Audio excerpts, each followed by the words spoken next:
ஆண்டவரும் அருமை இரட்சகருமாக இருக்கிற இயேசு கிறிஸ்துவின் ஆச்சரியமான நாமத்தில் தினமும் கர்த்தருடைய சத்தத்தை கேட்டுக்கொண்டிருக்கிற தேவனுடைய பிள்ளைகளை வாழ்த்துகிறேன், ஆசீர்வதிக்கிறேன். நீங்கள் ஆசீர்வதிக்கப்பட்டவர்கள். இந்த நாளிலும் கூட உங்களை பார்த்து கர்த்தர் சொல்கிற ஒரு வார்த்தை பெயர் மாற்றம். நம்முடைய வாழ்க்கையில் மாற்றத்தை பார்க்கணும்னு சொல்லி நம்ம எதிர்பார்க்கிறோம் அல்லவா? அநேகர் என்ன செய்வார்கள்? மாற்றத்தை காண்பதற்கு பெயர்களை மாற்றுவார்கள். இல்லை என்று சொன்னால் இருக்கிறதான குடியிருப்பின் எல்லைகளை மாற்றுவார்கள். இந்த வீட்டில் இருக்கிறதுனால தான் கஷ்டம், இந்த வீட்டை விட்டு விட்டு வேறு இடத்துல குடிபெயர்ந்தால் நமக்கு கஷ்டம் மாறிடும், பிரச்சனை மாறிடும், போராட்டம் மாறிடும்னு சொல்லி வீட்டை மாற்றுவார்கள். இல்லை என்று சொன்னால் சில இடங்களை மாற்றுவார்கள், பெயர்களை மாற்றுவார்கள். ஆனால் ஆண்டவர் இதே போல வேதாகமத்தில் என்ன செய்யப்பட்டது?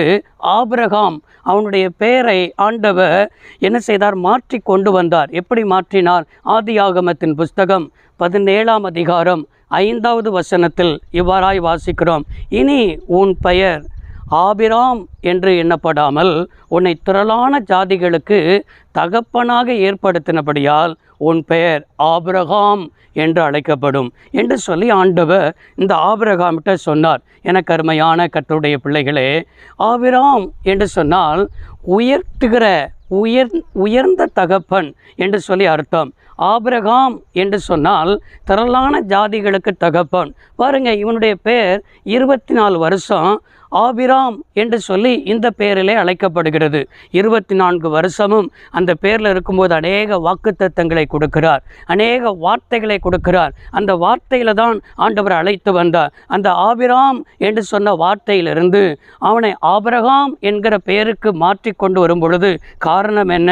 அவர் கொடுத்த வாக்குத்தத்தங்கள், வார்த்தைகள் எல்லாம் நிறைவேறி அவனை திரளான ஜாதிகளுக்கு தகப்பனாக கர்த்தர் உயர்த்துவதற்குத்தான் அந்த பெயரை ஆண்டவர் மாற்றினார். நம்முடைய பெயருக்கும் நம்முடைய குணாதிசயத்திற்கும் நம்முடைய எல்லாவற்றுக்கும் என்ன உண்டு சொன்னால் ஒரு கனெக்ஷன் உண்டு, அதற்கு ஒரு பொருத்தம் உண்டு. இன்றைக்கு அநேக பெயர் வைப்பதற்கு என்ன செய்கிறார்கள்? வேதாகமத்தை பெயர் வைப்பதற்கு தேடுவது கிடையாது.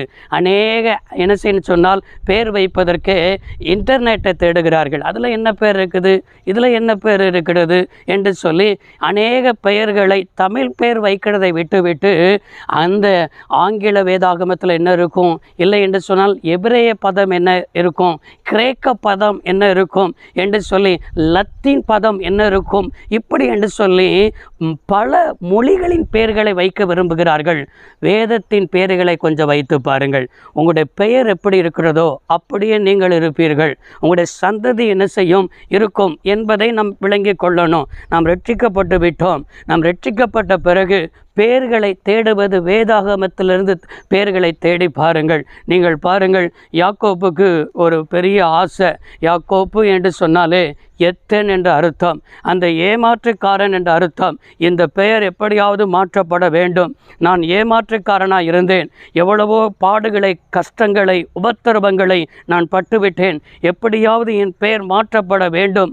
லாபான் வீட்டில் 20 வருஷம் கஷ்டப்பட்டு விட்டேன் என்று சொல்லி லாபான் வீட்டிலிருந்து தன்னுடைய மனைவிகளை, உடைமைகளை எல்லாவற்றையும் தகப்பன் வீட்டுக்கு கொண்டு வரும் பொழுது இந்த பெயரோடு என் தகப்பன் வீட்டுக்கு போகக்கூடாது என்று சொல்லி ஆதியாகமத்தின் புஸ்தகம் 32ஆம் அதிகாரம் 27வது வசனத்தில் இனி என் பெயர் என்ன செய்யக்கூடாது?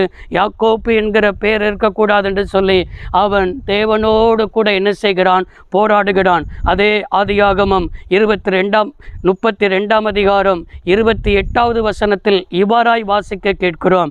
என்ன வாசிக்கிறோம் என்றால், தேவன் அவனை பார்த்து சொல்கிறார், இனி உன் பெயர் யாக்கோப் என்று அழைக்கப்படாமல் இஸ்ரவேல் என்று அழைக்கப்படும் என்பதாக கர்த்தர் சொல்கிறதை பார்க்க முடிகிறது. இஸ்ரவேலை ஆசீர்வதிப்பதே கர்த்தருக்கு பிரியம். எனவே அவனையும் அவனுடைய சந்ததியையும் ஆசீர்வதித்தார். அந்த சந்ததி பரிசுத்த சந்ததியாய் மாறினது.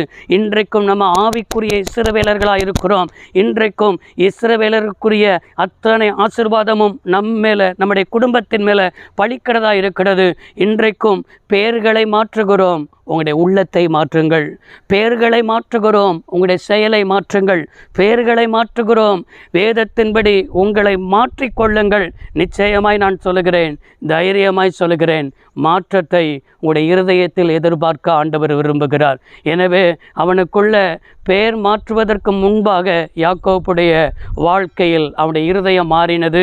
கர்த்தர் அவனை ஆசீர்வதித்தார், அந்த சந்ததியும் ஆசீர்வதித்தார். இன்றைக்கு பூமியில் பலத்திருக்கும்படி கர்த்தர் கிருபையை தந்திருக்கிறார்.